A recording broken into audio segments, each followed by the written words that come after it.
What's up friends, it's Firecore. Welcome back to Pokemon Showdown. Now on my channel I have a lot of battling videos, but not many team building videos. So I thought today I would do a little tutorial on how to build an OU team, and I think this will be a little series when I go through all the tiers and tell you guys some viable sets for some really good Pokemon inside those respective tiers. Alright, so the name of this team is Subscribe, which you totally should, and like I said before, this is inside the Generation 8 OU tier. So, I don't want this to be me just making the team and telling you guys on how you should make it. I'll probably just give you guys ideas on how to build the team, and if you want a certain Pokemon to be on the team, how to build around it and to cater to its strengths and protect its weaknesses. So let's get into this. Alright, so let's say you want the MVP of this team to be your Rotom Heat. If that's the case, well, either you're going to want to go on this section and do the Smogon analysis. I will click that later, but there are a few sets that most Rotom Heats use. So let's just put down a pretty normal set for Rotom Heat. Okay, so here's the standard set that is usually what I run for Rotom Heat.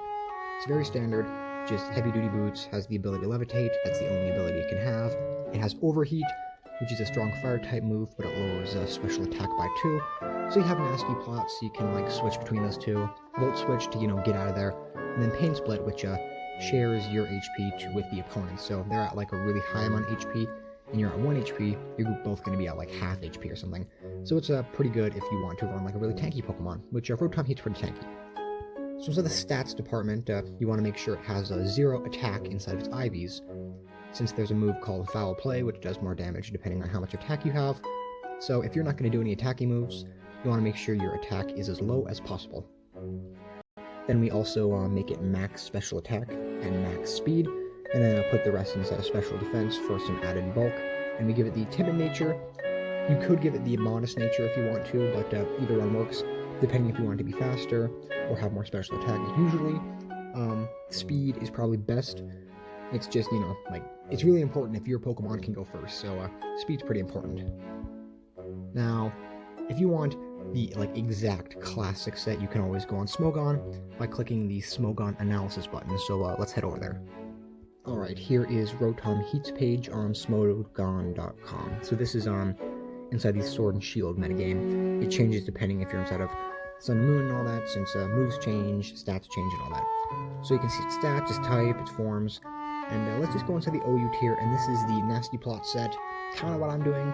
They're running a max HP and a max speed, since they're trying to be a little bit tankier, but it's pretty similar to what I'm doing. So if you just want to do this, you can export it, copy it, and then paste it, which I will show you how to do right now. So after you have exported the little set for the Pokemon, you're going to want to click the Import-Export button, which is right here, and doing that will open up this page, and you can just paste it in here. So here's the set for mine. You can just put it in if you want, or just look at this. But let's try to build a team around this Rotom Heat. Alright, so here's some Pokemon that I think go pretty well with Rotom Heat. So as you can probably see by half of the team, a lot of them are pretty tanky. Rotom, has some special attack, but it can be pretty tanky. Toxapex, it's a menace, it's really tanky, it has a lot of defense. And then Appleton, it's not too good, but if played well, it can be pretty annoyingly tanky as well. So, as you can see, there is a fire type, a water type, and a grass type, which is pretty good because you can do what's called the fire, water, grass core when you have 3 Pokemon inside your team, which are those respective types, and that makes your team have a lot of coverage. And coverage is good on a team. That's why inside of my Gym Leader Versus series, it is very easy to get walled. If I'm playing with Morty or Chuck, the fighting type expert, if there's a fairy type or a psychic type, I am dead. I literally can't do anything. I have no ways to hit it. So it's good to have a bunch of coverage on your Pokemon. So let's put some moves on these 2 Pokemon and talk about how to work with the MVP, being Rotom. Alright, so here are the sets for the 2 Mons. So we have Toxapex, it's pretty standard. I just gave it Toxic Spikes to put some entry hazards down. Scald, which has a chance to burn, and some good Water Stab. Haze, which I actually think is a very good move, and it's pretty underutilized. I think almost every single Toxapex, or at least I think every single team should have some kind of Hazemon, unless you're not worried about people setting up on you. But what Haze does is get rid of, stat buffs. So if someone's just spamming Calm Mind or Sword Stance or something on your Toxapex, you can go for Haze, and it really helps with someone trying to break your wall down. And then you have Knock Off, which knocks off someone's items. So you can be really annoying if there's like a Corviknight or any Pokemon leftovers or another Toxapex. So it also has the ability Regenerator, which makes it so every single time it switches out, gets more HP, and Black Sludge, which is pretty much leftovers, but the poison type form. So that's pretty cool. And it's good to put this on instead of leftovers, because if someone tricks your item away, they're going to have this instead of leftovers. And I gave it a physically defensive set with the Impish Nature. So that's pretty sick. Now on to Appleton. Alright, so here's Appleton. The reason I put Appleton with Toxapex is the Appleton Toxapex set, or combo, is one of my favorite inside the entire game. They complement each other's weaknesses very well. If someone's going to use an Ice-type move on your Appleton, switch into Toxapex. Someone's going to use, like, I don't know, an annoying, like, Fairy-type move, switch into your Toxapex. Toxapex just makes Appleton a lot tankier. But this is just a pretty normal set for Appleton, which I like to run a lot. It has Apple Acid, which always lowers special defense, so it's pretty helpful if you just want to spam that a lot. Leech Seed, it's good, to just get that extra HP. Recover, just to heal yourself, back to full if you really want to be annoying. And then Dragon Pulse for the extra stab. It has the Thick Fat ability, which makes it so Ice-type moves and Fire-type moves do half damage, which is very good since Appleton is 4 times weak to Ice. Like I said, I think I said. It has leftovers to get some extra health, and it has a special defensive set. So we have a special defensive Mon and a physical defensive Mon, so these dudes go really well together. But we can't have a team which is just defensive Mons, so let's put a couple wall breakers and, strong Mons on this team. Alright, so the first high damage dealer we're going to have on our team is this Kelder. Now, Kelder has the ability Guts, which makes it so burning actually doesn't weaken it, it actually makes it stronger. Because usually if you burn a physical attacker, it cuts its attack in half, and it's a really good way to cripple a Pokemon.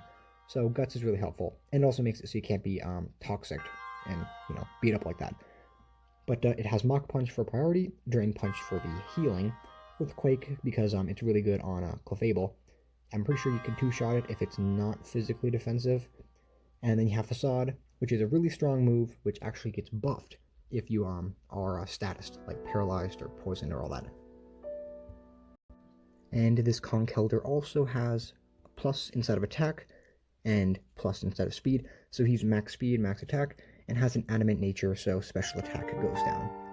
This dude's a really strong Pokemon, and can help inside of a tanky set, unless you want to run Stall, but Stall's not too good in Generation 8, so you want to have a couple wall breakers. So let's put another on the team. Alright, the next Mon we have on our team is Tyranitar. Now, Tyranitar is very strong. He's been OU like every single generation he's been in, so, he got that going for him. I gave him the Chople Berry, so he takes, half damage from a fighting-type move, since he's really weak to fighting. And he has max speed, max attack, some special defense, and he has the adamant nature again. So, now the reason I put this dude on is due to his ability being Sandstream. Now, Sandstream fits well into the next Pokemon, which I'll get into later, but this Tyranitar also has some really strong moves, like Stone Edge, Crunch, Earthquake, and Fire Punch. Now, you could use this as a Choice Band set, but I like to run Chople Berry on it, because I really do not like Mach Punches just destroying my day.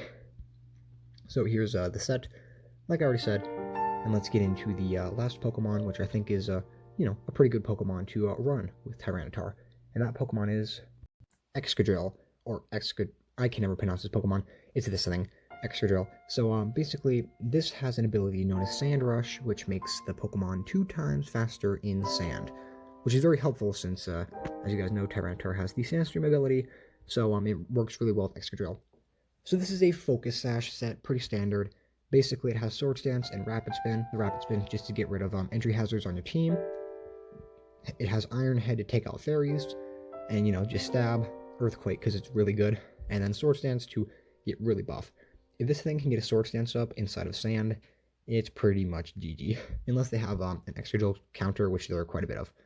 So this is another physical attacker, and I would not recommend having a team that is all physical attackers like this, since this is pretty easily countered by, well, any kind of special wall, like Toxapex. If we went against one, we would probably get destroyed by any kind of Toxapex, which is not good, but this is a good team Well, not really, but it's good to get you guys started out on just knowing how team building works and how to work with weaknesses and how to make some Pokemon really strong with other Pokemon on the team. So, yep, this is the team that I have made. I'm probably not going to be using this, but next one will probably be like a UU team. I'll probably have more fun with that since I'm a lot better at the lower tiers. But I think that's going to wrap it up. Here's the team. Subscribe. Totally should. But with that being said, thank you guys for watching, and keep on looking for my videos.